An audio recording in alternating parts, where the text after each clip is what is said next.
दोस्तों एक परिवार हंसी खुशी जब तक सही रहता है, जब तक उसमें रिश्तों की मर्यादाओं को निभाया जाता रहे। लेकिन कहीं ना कहीं आजकल के समाज में, आजकल की दुनिया में आप लोग देख रहे हैं कि रिश्तों को कलंकित करते हुए कहानियां दिखाई पड़ रही हैं। और दोस्तों, आज की घटना में ऐसा हुआ कि रिश्तों को कुछ इस तरीके से कलंकित किया गया कि जिसकी वजह से एक व्यक्ति की जान चली गई और उसके बाद में न जाने कितने ही लोग जेल की सलाखों के पीछे चले गए। तो क्या हुआ था इस घटना में, इस घटना की परत दर परत, पॉइंट टू पॉइंट मैं आप लोग को बताऊंगा। बस वीडियो को आप लोग को अंत तक देखना है। दोस्तों, रात के 10 बज चुके हैं और मैं हूं आप सभी का अपना शावेज़ मलिक और हाजिर हूं आप लोग के सामने एक और क्राइम की कहानी को लेके, एक और क्राइम की घटना को लेके।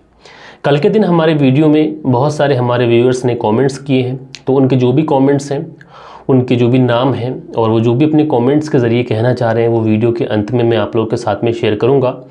और आप लोग भी अगर अपने कमेंट्स के ज़रिए हमें बताना चाहते हैं कि किसी का बर्थडे है या फिर किसी की सालगिरह है या फिर किसी को डेडिकेट करना चाहते हैं, तो आप लोग अपने कमेंट्स कर सकते हैं। आज की इस वीडियो में जो लोग कमेंट्स करेंगे उनके नाम कल के दिन मैं अपने व्यूवर्स के साथ में शेयर करूंगा। तो चलते हैं, सीधा कहानी का रुख करते हैं। दोस्तों, आज की जो कहानी मैं आप लोग को सुनाने जा रहा हूँ, ये कहानी है राजस्थान प्रदेश से। और राजस्थान प्रदेश का एक शहर है जयपुर और यहीं का एक ज़िला पड़ता है सवाई माधोपुर।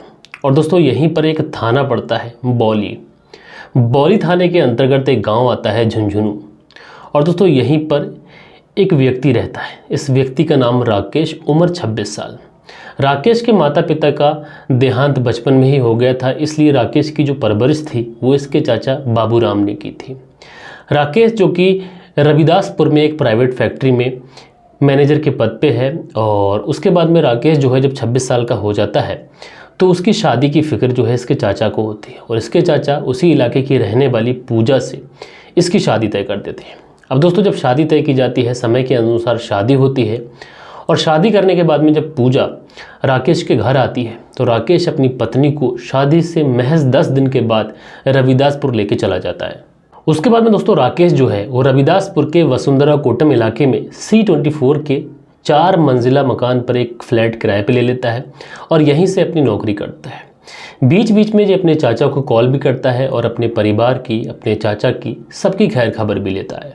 उसके बाद में दोस्तों, राकेश की जो ज़िंदगी है वो सही गुजर रही थी। वो अपनी पत्नी के साथ में वसुंधरा कोटम इलाके में C24 के जो 4 मंजिला मकान इसने लिया था वहीं पर किराए पर रहता है, वहीं से अपनी ड्यूटी जाता है। टाइम मिलता है तो चाचा को भी कॉल करता है और ज़िंदगी जो थी बढ़िया चल रही थी। और इसी वजह से जो राकेश है ये अपनी पत्नी के साथ शादी के बाद 3 साल कंप्लीट कर लेता है। और 3 साल के बाद जो 3 साल गुजरते हैं, इस बीच में इन्हें एक बच्चा भी हो जाता है, बच्चा जो कि एक लड़का होता है। और मैं बात कर रहा हूँ 5 फरवरी 2023 की। सुबह सुबह राकेश जब अपने काम के लिए घर से बाहर निकलता है तो वो अपनी पत्नी से कहता है कि दरअसल वो आज काम के सिलसिले में कहीं बाहर जाएगा और उसके बाद लौट आएगा। उसके बाद में राकेश जो है वो काम के सिलसिले में बाहर के लिए निकल जाता है। पूरा दिन गुजर जाता है, शाम गुजर जाती है, लेकिन राकेश जो है वो लौट कर नहीं आता है। जब राकेश लौट कर नहीं आता है तो उसकी जो पत्नी है वो परेशान हो जाती है। अब पत्नी पूजा परेशान थी, इसलिए ये बार बार अपने पति राकेश के मोबाइल पे फ़ोन लगाती है। जब भी फ़ोन लगाती है तो फ़ोन जो है वो स्विच ऑफ बताता है। उसके बाद में दोस्तों, जो शाम है वो शाम गुजरती है और शाम गुजरने के बाद में आखिरकार पूरी रात गुजर जाती है। अब रात गुजर चुकी थी, लेकिन अभी भी जब भी पूजा फ़ोन लगाती थी फ़ोन स्विच ऑफ बताता था, नॉट रीचेबल बताता था। और इस बीच में जो राकेश के चाचा हैं बाबूराम, वो भी कई बार राकेश को फ़ोन लगाते हैं, लेकिन उनको भी राकेश का जो नंबर है वो स्विच ऑफ ही बताता है। अब दोस्तों, जब उसके चाचा बाबूराम को उसके भतीजे राकेश का नंबर स्विच ऑफ बताता है तो चाचा जो है घबरा कर अपनी बहू जो है पूजा, उसके मोबाइल पर कॉल करते हैं और उससे पूछते हैं राकेश के बारे में। अब पूजा जो है ये भी सारी बात अपने चाचा को बता देती है। पूजा कहती है दरअसल 5 फरवरी 2023 को राकेश जो है ये काम के सिलसिले में घर से निकले थे, लेकिन उसके बाद से लौट के नहीं आए। मैं भी फ़ोन लगा रही हूँ लेकिन फ़ोन जो है स्विच ऑफ बता रहा है, नॉट रीचेबल बता रहा है। अब चाचा और जो बहू पूजा है ये लगातार राकेश के मोबाइल पे कॉल करते रहते हैं, लेकिन नंबर जो है ना तो कभी स्विच ऑफ ऑन होता है और ना ही राकेश कभी लौटकर घर आता है। और इस सब बीच में लगभग 20 दिन का समय गुजर जाता है। अब दोस्तों, जब 20 दिन का समय गुजर जाता है तो आखिरकार जो बाबूराम है राकेश के चाचा, उनका सब्र का बांध टूट जाता है और वो अपने भतीजे की तलाश करते करते आखिरकार रविदासपुर में पहुंच जाते हैं। अब राकेश के चाचा बाबूराम जब रविदासपुर में पहुंचते हैं तो वहीं के पुलिस स्टेशन में जाकर 25 फरवरी 2023 को रिपोर्ट लिखाते हैं कि उनका भतीजा राकेश, जो कि 5 फरवरी 2023 से घर से बाहर निकला था लेकिन अभी तक घर लौट कर नहीं आया है। जब वो अपने भतीजे की गुमशुदगी की रिपोर्ट लिखाते हैं ठीक 20 दिन के बाद में, तो पुलिस भी कहीं ना कहीं आखिरकार बाबूराम से ही सवाल करती थी। पुलिस बाबूराम से कहती है कि जब 5 फरवरी 2023 को तुम्हारा बेटा, तुम्हारा भतीजा घर से गायब हुआ था, तो तुम 20 दिन के बाद रिपोर्ट लिखाने के लिए आए हो। तो जो बाबूराम है वो पुलिस से बताता है कि दरअसल मैं और राकेश की पत्नी पूजा ना कि राकेश का इंतज़ार कर रहे थे, बल्कि हर जगहों पे हम लोग राकेश को ढूंढ रहे थे।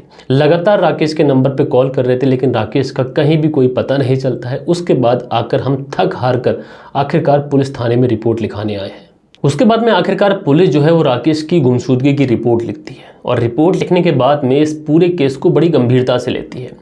और गंभीरता से लेने के बाद में राकेश की तलाश जो है हर जगह पुलिस जारी करती है, हर जगह राकेश की तलाश शुरू कर दी जाती है। लेकिन काफ़ी ज़्यादा तलाश करने के बावजूद भी राकेश का पुलिस को कोई पता नहीं लगता है। उसके बाद आखिरकार पुलिस सोचती है कि क्यों ना राकेश के मोबाइल का CDR निकाला जाए, जिससे कोई क्लू तो मिले। उसके बाद में पुलिस जो है वो राकेश के मोबाइल का CDR निकालती है, लेकिन CDR निकालने के बाद में भी पुलिस को राकेश के मोबाइल से ऐसी कोई भी चीज़ दिखाई नहीं पड़ती है जो संदिग्ध हो, या फिर पुलिस के हाथ में कोई सुराग लगे, कोई सबूत लगे। लेकिन उसके बाद में पुलिस एक फ़ैसला लेती है। पुलिस सोचती है कि क्यों ना राकेश की जो पत्नी पूजा है उसके मोबाइल की कॉल डिटेल निकाली जाए। और उसके बाद में पुलिस जब पूजा की कॉल डिटेल निकालती है और वहाँ से जो चीज़ें सामने आती हैं, यकीनन वो हैरान करने वाली थी। दरअसल पूजा की एक नंबर पे काफ़ी ज़्यादा बात हुई इन दिनों, और उस नंबर की जब डिटेल पुलिस निकालती है तो पता चलता है कि ये जो नंबर है ये किसी कृष्णा कुमार के नाम पर रजिस्टर्ड है। और ये जो कृष्णा कुमार की जब तफ्तीश पुलिस करती है तो पता चलता है कि कृष्णा कुमार रविदासपुर का ही रहने वाला है। उसके बाद में पुलिस सीधा पूजा के पास पहुंचती है, और पूजा के पास पहुंचने के बाद में सबसे पहले पुलिस जो है पूजा से कृष्णा कुमार के बारे में पूछती है। अब जब कृष्णा कुमार के बारे में पुलिस जब पूजा से सवाल करती है तो पूजा की चेहरे की जो रंगत है वो कहीं ना कहीं उड़ जाती है। अब जब पूजा की चेहरे की एक्टिविटी पुलिस देखती है तो पुलिस कहीं ना कहीं समझ जाती है कि ये जो पूजा है ये कोई तो ऐसी बात है जो पुलिस से छुपा रही है। दोस्तों, उसके बाद में शक के आधार पर पुलिस पूजा को अरेस्ट करती है और थाने लेके पहुंचती है। और थाने में ले जाने के बाद में पुलिस जो है पूजा से पूछताछ करती है। तो पहले तो पुलिस को पूजा इधर उधर की बातें बताती है, लेकिन पुलिस जब पूजा से थोड़ी सी सख्ती दिखाती है तो पूजा जो है आखिरकार पुलिस के सामने टूट जाती है। और पूजा पुलिस को जो कहानी सुनाती है, यकीनन उसे सुनने के बाद कहीं ना कहीं आप लोग भी हैरान हो जाएंगे, परेशान हो जाएंगे। दरअसल दोस्तों, पूजा पुलिस को बताती है कि 5 फरवरी 2023 को ही उसके पति राकेश की हत्या कर दी गई है।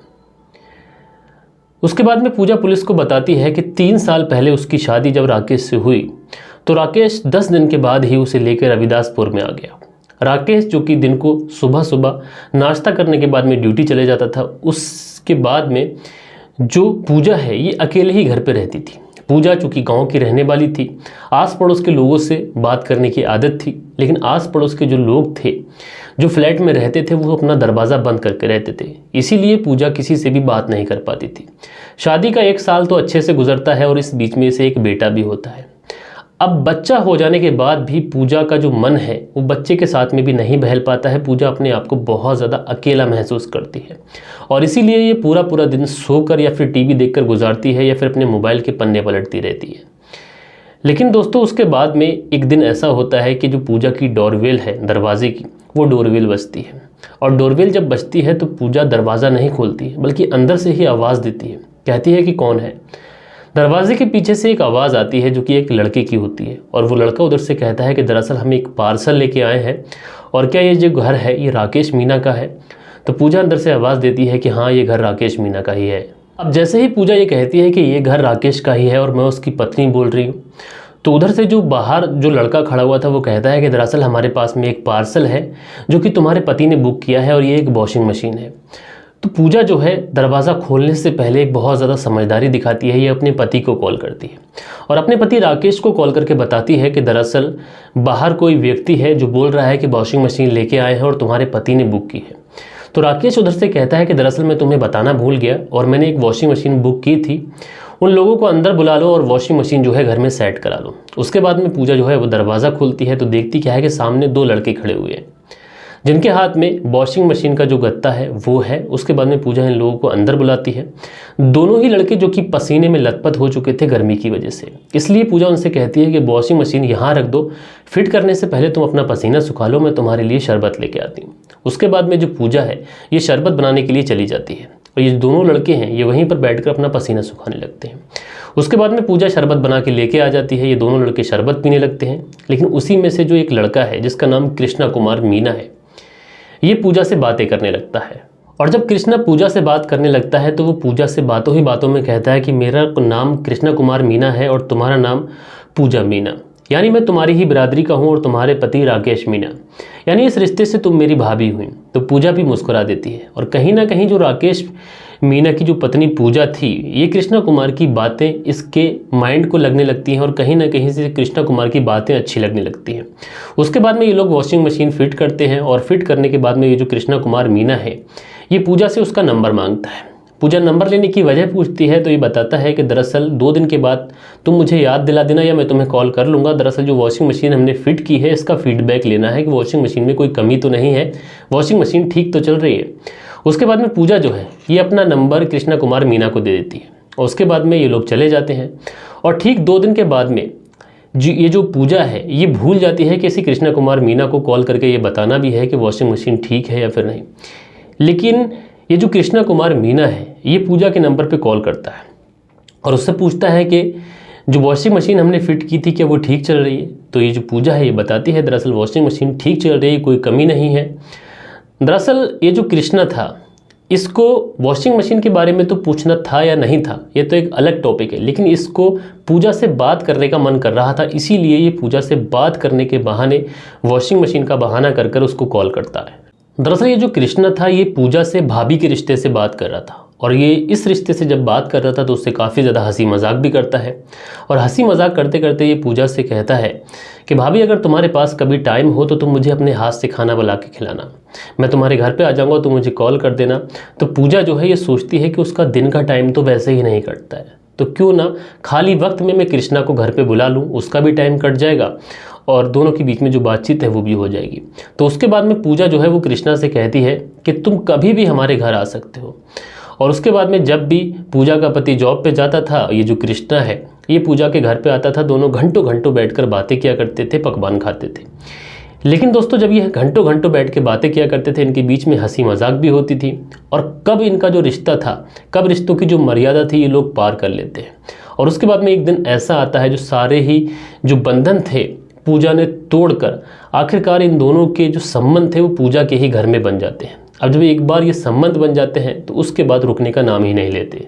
अब दोस्तों ये जो सिलसिला है ये लगातार चलता रहता है और ये जो कृष्ण कुमार मीना है ये अक्सर पूजा के घर पे जाता, ये दोनों एक दूसरे के साथ में संबंध बनाते थे।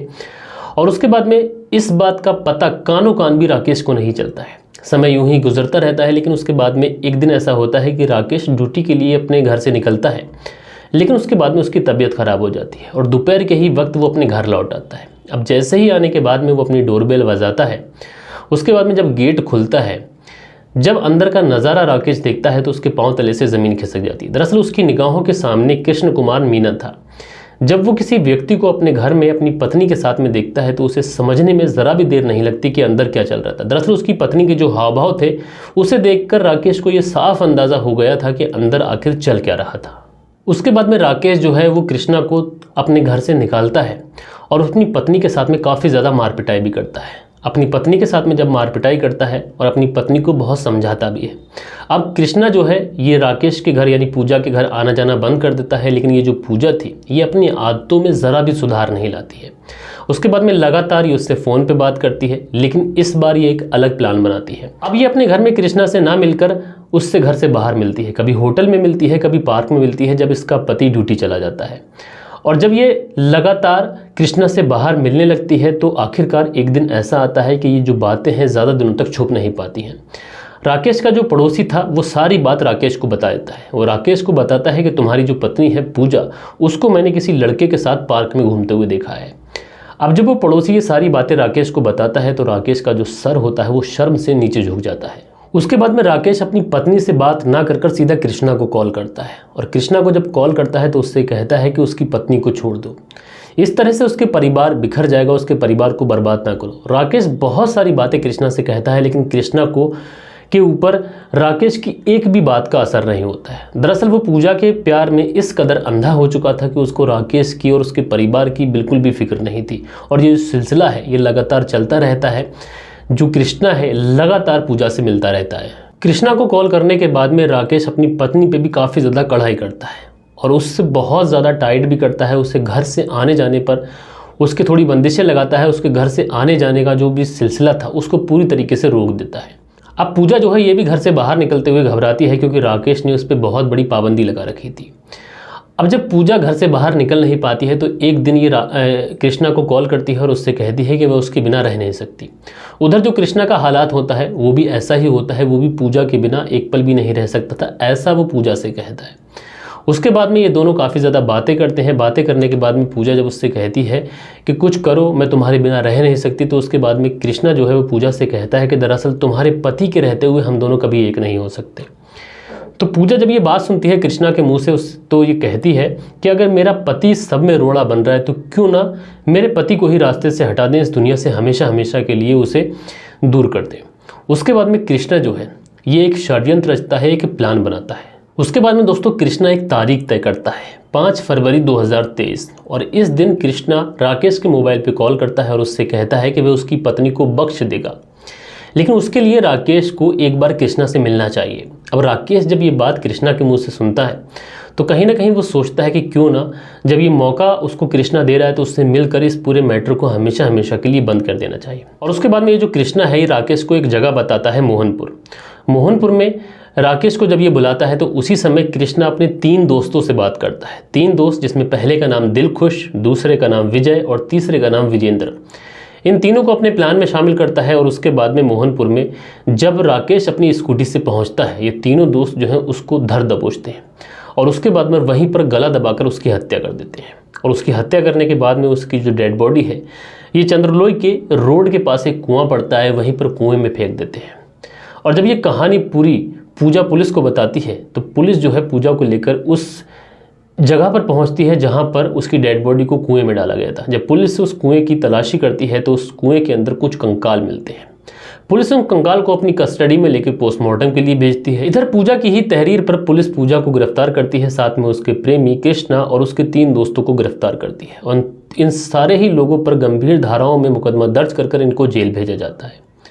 बहरहाल दोस्तों आप लोग इस पूरी घटना के बारे में क्या कहना चाहते हैं अपनी राय नीचे कमेंट्स बॉक्स में बताएगा। और कल के दिन जिन लोगों ने भी कमेंट्स किए थे अब बारी है उनके कमेंट्स पढ़ने की। तो दोस्तों जो पहला कमेंट आया है ये आया है अयूब अली का और ये कहते हैं कि जो आपकी कहानी है मुझे बहुत ज़्यादा अच्छी लगती है, मेरा नाम लीजिए और मेरा आपको सलाम है। तो भाई साहब अयूब अली जी बहुत बहुत सलाम और आप ऐसे ही प्यार देते रहिए। दूसरा जो कमेंट है ये सुखराम का आया है और ये बताते हैं ये पठानिया पंजाब से हैं, तलवारा से, और कहते हैं कि ये स्टोरी है काफ़ी ज़्यादा अच्छी लगी, गुड लगी। तो आपका बहुत बहुत धन्यवाद, बहुत आपका जो प्रेम है हमारे साथ बना रहे।